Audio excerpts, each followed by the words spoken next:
Salut, nous voici aujourd'hui à Paris et je te propose une visite du cimetière du Père-Lachaise. Ce ne sera pas avec moi, mais avec notre super guide François.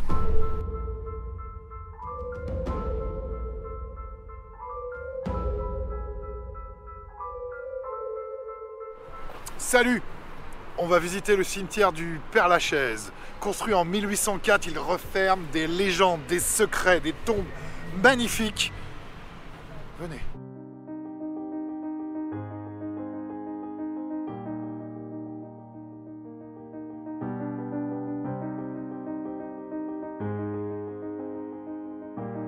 Le cimetière du Père-Lachaise, son véritable nom, c'est le cimetière de l'Est. Les gens ont préféré l'appeler le Père-Lachaise au nom de François d'Aix de Lachaise, confesseur de Louis XIV. Mais le plus important, c'est qu'à Paris, les cimetières sont pleins. Au XVIIIe siècle, on enterre les morts en les jetant dans des fosses, un peu de chaux, un peu de terre et une couche, un véritable millefeuille. Bref, une horreur au niveau de l'hygiène.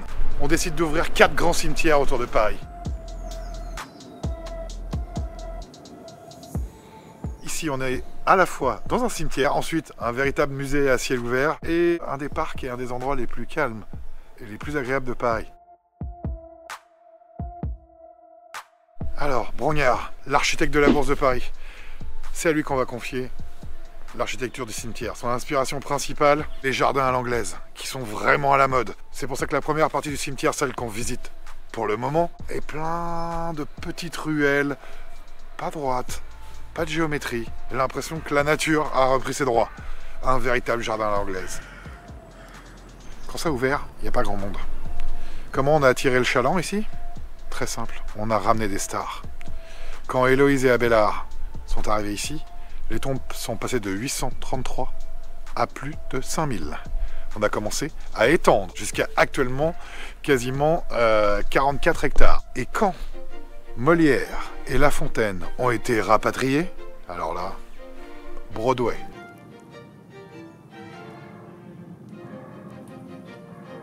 Deux nouvelles stars. Deux pour le prix d'une.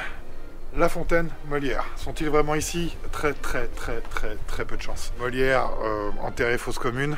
Et La Fontaine, c'était pas du bon cimetière qu'ils ont exhumé les ossements. Donc on va appeler ça des cénotaphes. Ce sont juste deux tombes en hommage à ces deux grands hommes.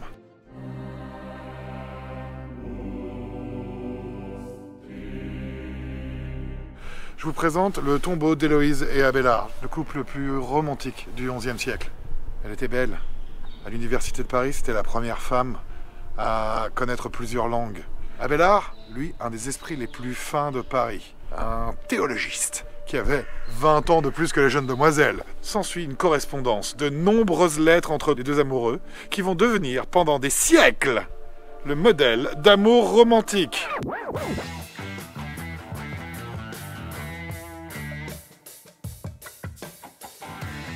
La tombe la plus visitée du cimetière, Jim Morrison.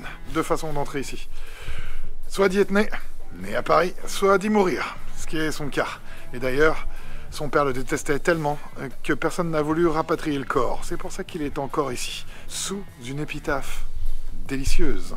Pardonnez mon accent en grec ancien. Kataton daimonia bartoi, qui veut dire, plus ou moins, qu'il vécut en accord avec ses propres démons. Madame Gassion, ouais. Édith Piaf, la tombe française la plus visitée par des francophones. Elle repose ici avec son père et son dernier amoureux.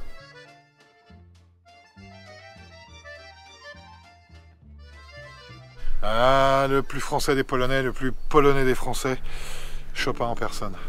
Juste ici, son masque mortuaire. Au-dessus de lui, Euterpe, la muse de la musique qui pleure la perte de son artiste.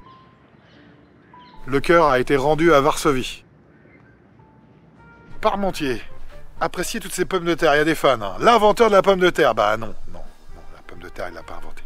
Mais en fait, lui, il la trouve en Prusse, prisonnier en Prusse, et il épluche des patates, et il se rend compte là-bas que ça pousse à peu près n'importe où. Parmentier va le populariser, juste ici. Un splendide alambic. On peut faire de la vodka, et on peut faire du gin, et plein de bonnes choses avec la pomme de terre. Oh purée. J'ai 3 peintres à vous montrer, donc suivez-moi. Géricault, grand romantique, Delacroix, le maître des romantiques, et le grand classique, David.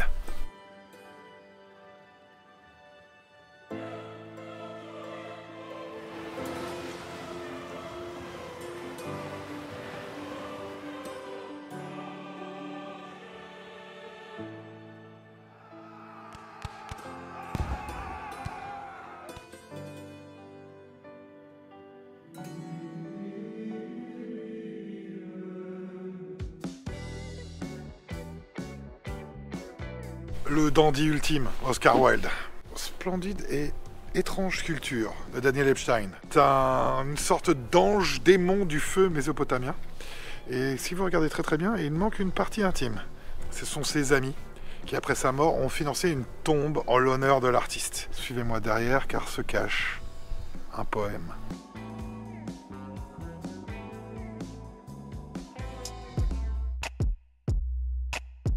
Le monument aux morts d'Albert Bartholomé.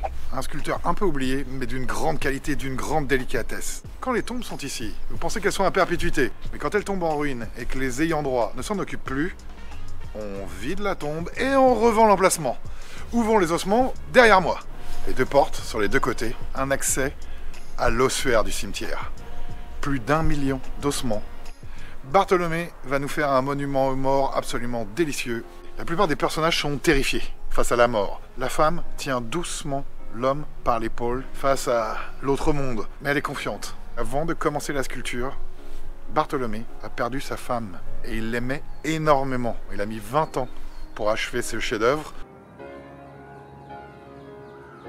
Ce sont les pelouses cinéraires, les endroits où vous pouvez disperser les cendres du funérarium. Juste derrière moi, le premier crématorium de France. On décide, fin du 19e siècle, qu'il est possible de ne pas être enterré selon les rites chrétiens. Tout autour, le columbarium, un des endroits les plus faciles d'accès. Si vous y cherchez des personnes célèbres, vous y trouverez l'auteur américain Richard Wright et la grande cantatrice Maria Callas. Sa case a été vidée, ses cendres dispersées dans la mer Égée. Ici repose Colette, une des plus grandes écrivaines françaises. Vous remarquerez encore des fleurs, encore de nombreux fans. Certains la considèrent l'égale de Victor Hugo. Le baron Haussmann. Sans Louis, Paris ne serait pas la même. Il repose ici calmement, presque humblement, pour un personnage à la réputation assez sulfureuse. Regardez bien cette porte. Des fleurs de pavot. Sommeil éternel. Voici le gisant de Félix Faure. Félix Faure est mort d'un arrêt cardiaque après une petite gâterie dans le palais de l'Élysée. Il voulut être César, il finit Pompée.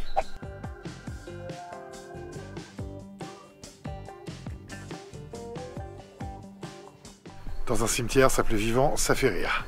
Premier responsable du musée du Louvre. Il a une aile entière à son nom. Pas très grand, mais quel talent! Je vous présente mon Belge préféré du cimetière, Monsieur Robertson. Ouais, ça sonne américain, non? Mais en fait, c'est Étienne Gaspard Robert. Lui, il a une vie incroyable, tout comme sa tombe. Comme il avait des bonnes connaissances en physique et en gestion de la lumière, il a commencé à faire des petits spectacles d'horreur. Des mystifications comme on les aimait au 19e siècle. Avec des miroirs, des bougies, on fait apparaître des fantômes, on fait des tables tournantes.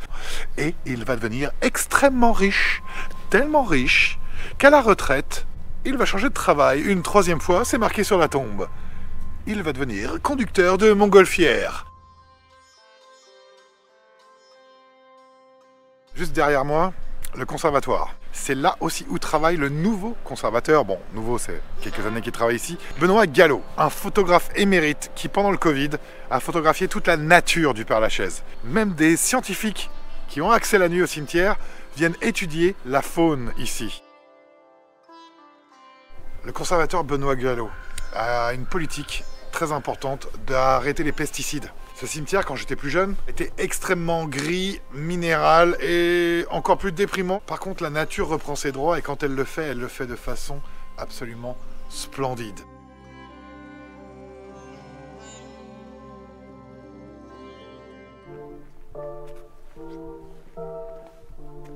Victor Noir, de son nom de plume, est un journaliste. Et sous le Second Empire, un des neveux de l'empereur propose au journaliste un duel. Victor Noir n'est pas le concerné, il accompagne le journaliste principal. Ils ont rendez-vous chez ce Bonaparte. Le ton monte vite et Monsieur Bonaparte n'attend pas. Il prend son pistolet et tire quasiment à bout portant sur le pauvre Victor Noir et tombe raide mort sur le pavé. Ce gisant, par le sculpteur Dalou, nous montre Victor Noir dans l'état supposé, comment le peuple de Paris a retrouvé son corps. Pour les superstitieux, qui donc se frotterait à la statue et l'embrasserait, aurait le pouvoir de tomber enceinte bien plus facilement. Si vous regardez bien les détails, beaucoup de gens se sont frottés dessus. Cette tombe est vide. On pourrait appeler ça un cénotaphe. Un hommage, non, car le photographe André Chabot n'est pas mort. Mais il a financé un monument dédié à tous les artistes des photos de cimetière. Regardez, cet énorme appareil photo et tous ces hommages, toutes ces pellicules autour. Il y a même un QR code, des photographies uniquement d'œuvres cinéraires. Ici, c'est la tombe d'un druide. Alan Kardec pense qu'il a des vies parallèles et, dans une autre vie, qu'il était druide. Donc il a changé son nom pour une consonance un peu plus bretonne. Et maintenant, il y a des milliers de visiteurs qui posent les mains sur un dolmen pour simplement qu'un de ses vœux se réalise. Regardez comme la tombe est fleurie en plein hiver. Avant toute chose, je vous préviens, cette dame n'est pas morte. Je vous présente Violaine Vanoyeke. Elle est écrivaine, égyptologue, latiniste, helléniste, linguiste et aussi pianiste. Elle a écrit des livres sur l'Égypte ancienne qui n'ont pas du tout marché en France. Par contre, elle en aurait vendu des millions en Chine et en Inde. La comtesse Demidov, Marie Stroganov, son mausolée. Elle est seule, extrêmement seule et extrêmement riche. Elle va mourir dans ces tristes conditions. Une légende va être créée. Il est dit que qui pourra tenir compagnie à la comtesse pendant 1 an à l'intérieur du mausolée, proche de sa tombe, pour gagner ce testament. Il est dit que certaines personnes ont essayé de passer et qu'après 1 semaine, maximum, ils partent en hurlant, devenus complètement fous. D'autres vont encore plus loin. Il semblerait que sous son tombeau soit un des accès à l'enfer.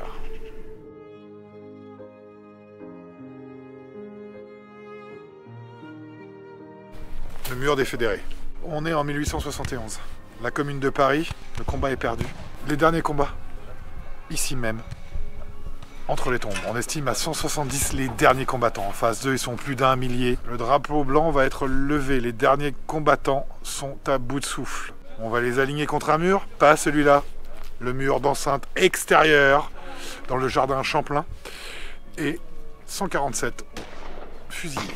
Tous les ans, les amis de la commune commémorent l'événement. Petit instant émotion, hommage à Charlie Hebdo, T-News. Des crayons, des dessins, l'artiste. Il a insisté pour être enterré dans le cimetière près des autres gauchistes. Bon, juste derrière moi, ma pleureuse préférée. Un bronze de Moreau Vautier, un sculpteur du 19e siècle qui avait beaucoup de succès. Cette sculpture était dédiée à tous les morts des révolutions. Ça n'a pas plu à tout le monde, une fois refusée. Elle orne désormais le tombeau de la famille du sculpteur.